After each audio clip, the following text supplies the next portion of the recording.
नमस्कार, मैं कमर गाजी नवभारत में आपका स्वागत है। आज हमारे साथ हैं भारतीय जनता युवा मोर्चा प्रदेश कार्यकारिणी के सदस्य और विद्यार्थी विभाग के कोकण संपर्क प्रमुख विनय वर्मा जी। आइए विनय वर्मा जी से बात करते हैं।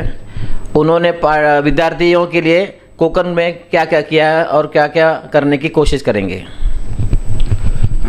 नमस्कार। सबसे पहले तो कमर भाई का धन्यवाद कि इस बोलने का मौका दिया विद्यार्थियों के विषयों के बारे में। पहले तो मैं भारतीय जनता युवा मोर्चा में किस विषय में मैं भारतीय जनता पार्टी से जुड़ा और कैसे मेरी शुरुआत हुई ये बताना चाहूँगा। मैं शुरुआत में 3 साल में जन कल्याण कार्यकारियों प्रधानमंत्री जी के इसमें काम करने का अवसर मिला दिल्ली में मुझे। उस दौरान वहाँ से पार्टी के तरफ से आदेश आया महाराष्ट्र में काम करने का, तो श्री विक्रांत पाटिल जी के नेतृत्व में भारतीय जनता युवा मोर्चा में काम करने का मौका मिला। चंद्रकांत दादा पाटिल जी के नेतृत्व में काम करने का मौका मिला। देवेंद्र फडणवीस जी के नेतृत्व में काम करने का मौका मिला।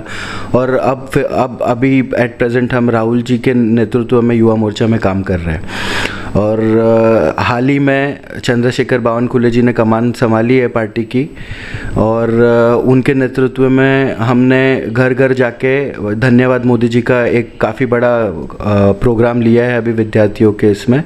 और विद्यार्थी विभाग के इसमें हमारा एक ही लोगों के लिए मैसेज है और हमारा एक ही काम है कि विद्यार्थियों के जो भी तकलीफ़ें हैं, प्रॉब्लम्स है, हम हमारे माध्यम से, कार्यकर्ताओं के माध्यम से सॉल्व कर सकें। विनय जी, आपने कॉलेज की शिक्षा के बाद में आप विदेश में पढ़ने गए। अब यूके में आपने लंबी 7-8 साल पढ़ाई की है। उसके बाद में आपकी फैमिली जो है उद्योग घराना है, कंस्ट्रक्शन व्यवसाय से बड़े स्तर पर जुड़े हैं। तो आज आप पार्टी में भारतीय जनता पार्टी में कैसे प्रवेश करने की इच्छा जताई और आप अपना पार्टी में आदर्श किसको मानते हैं?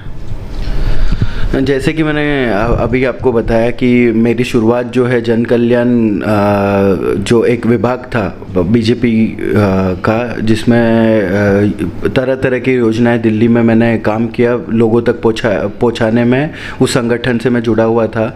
वहीं वरिष्ठ नेताओं से, जैसे राष्ट्रीय उपाध्यक्ष श्याम जाजू जी जो थे भारतीय जनता पार्टी के, उनके नेतृत्व में काम करने का मौका मिला। वरिष्ठ नेताओं के आदेशों के अनुसंधान पे मैं महाराष्ट्र के बीजेपी से जुड़ा। वहीं विक्रांत जी पाटिल जो भारतीय जनता युवा मोर्चा के प्रदेश अध्यक्ष थे हमारे, उनके नेतृत्व में काम करने का मौका मिला, जो उप महापौर भी रह चुके हैं नवी मुंबई महानगर पालिका के। उनके नेतृत्व में काफ़ी कुछ सीखने मिला और विद्यार्थी विभाग का दायित्व भी मिला।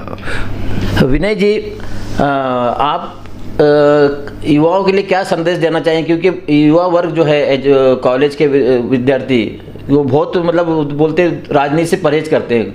एक तबका ऐसा है कि राजनीति में कुछ नहीं रखा है, सिर्फ लोग इस्तेमाल करने के लिए युवाओं को इस्तेमाल करते हैं। लेकिन आपने इतनी हाई शिक्षा, उच्च शिक्षा ग्रहण करने के बाद में भी आप पार्टी में आए, तो आप भारतीय जनता पार्टी से जुड़े, तो आप क्या संदेश देना चाहिए, क्या बोलना चाहेंगे जो युवाओं को, विद्यार्थियों को, कि राजनीति कितने तक करना चाहिए और पढ़ाई कितना तक करना चाहिए?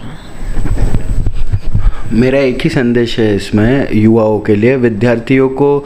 ये ठीक चीज़ है कि सबका अलग अलग मानना है। कोई बोलते राजनीति गंदी चीज़ है, किसी के लिए राजनीति अच्छी चीज़ है। वो आपके पर्सपेक्टिव पे, हर जगह अच्छे बुरे लोग होते हैं, चाहे वो कोई भी काम हो। मेरा एक ही संदेश है विद्यार्थियों के लिए कि आज पढ़े लिखे लोगों को भी राजनीति में इसीलिए आना चाहिए क्योंकि आपका एजुकेशन को देश का फ़ायदा नहीं होगा तो आप दूसरों को बोल नहीं सकते ये गलत है। ऐसे ही आप जब ज़मीनी स्तर पर जाके खुद लोगों का काम करेंगे तो आपको डिफ़िकल्टी रियलिटी में और प्रैक्टिकल में पता चलेगी कि क्या होती है। और ऐसा नहीं है कि राजनीति में सभी खराब है, सारे जगहों पे अच्छे बुरे लोग होते हैं। आपको स्वीकार करना चाहिए कि कहाँ कैसे काम करना चाहिए। विनय जी, अभी कोकण शिक्षक मतदार संघ के चुनाव होने वाले हैं, तो कोकण की जिम्मेदारी चौहान साहब को दी गई। भारतीय जनता पार्टी के जो कैबिनेट मंत्री हैं उनको संपर्क प्रमुख बताया है। तो आप और आपकी युवा मोर्चा की टीम उसमें कितना सहभागी होगी चुनाव को लेकर? सबसे पहले तो मैं रविंद्र चौहान श्री मंत्री जी को बहुत बहुत बधाई देता हूँ, उनको प्रभारी बनाया है कोकण का इस इलेक्शन के लिए। और इसी के साथ हमारी पूरी टीम, युवा मोर्चा की टीम भी, विद्यार्थी की टीम भी और हमारे कल्याण डोंबिवली जिला अध्यक्ष श्री शशिकांत कामले जी के नेतृत्व में इस इलेक्शन पे हम काफ़ी ज़्यादा हमारे कार्यकर्ता काम कर रहे हैं। हमारे भारतीय जनता युवा मोर्चा के जिला अध्यक्ष मिहिर देसाई जी भी इसमें लगे हुए हैं और बूथ लेवल तक इस जिम्मेदारी को निभाने का प्रण लिया हुआ है। तो क्या चुनाव को परिणाम कैसे आएंगे, कुछ कयास लगा सकते हैं? मेरे हिसाब से चौहान साहब के नेतृत्व में हमारा विजय निश्चित है और इस चुनाव में जितना सहयोग विद्यार्थी विभाग कर सकता है हमने हमारा 100% दिया और आगे भी देते रहेंगे।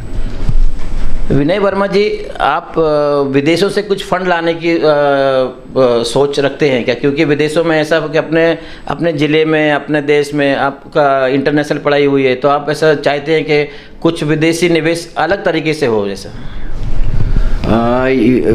सबसे बड़ी चीज़ तो, पहली चीज़ तो मेरी राजनीति में आने का एक ही कारण था कि अपने देश के लिए अपन कुछ कर सके, बाहर से सीख के कुछ यहाँ पे अपन अपना कोई भी नॉलेज शेयर कर सके। और क्योंकि मैं एक उद्योग घराने से आता हूँ, मेरी ये सोच है कि बाहर की काफ़ी कंपनीज़ है जो इंडिया में निवेश करना चाहती है, पर अपने कल्चरल डिफरेंसेस के वजह से, अपने गवर्नमेंट काम करने के स्टाइल से जो एक तालमेल नहीं बैठ पाता, उस विषय में निवेश यहाँ पे आने में रुकावटें होती है, तकलीफ़ें होती है या वन विंडो क्लियरेंसेस नहीं होते हैं, जिसमें सरकार भी काफ़ी एग्रेसिवली काम कर रही है। और मैं ये चाहता हूँ, मेरे तरफ से ये योगदान करना चाहता हूँ कि मैं सरकार में पॉलिसी मेकिंग में जो साथ दे सकूँ सरकार का, किस हिसाब से मैं 10 साल लंदन में रहा हूँ, तो जो पॉलिसी मेकिंग उनके लिए वन विंडो क्लियरेंस या इजी हो सके और बाहर से जितना ज़्यादा निवेश ला सकूँ, मेरा यही कोशिश रहेगा कि यहाँ पे जितने ज़्यादा लोग हैं उनको रोज़गार मिले मेरी तरफ से। हमारे साथ थे विनय वर्मा जी। विनय वर्मा जी ने राष्ट्रीय अंतर्राष्ट्रीय स्तर पर नवभारत से बात की, अपना कीमती समय निकाल के हमसे बात की। कैमरामैन सईद के साथ मैं कमर गाजी, अंबरनाथ।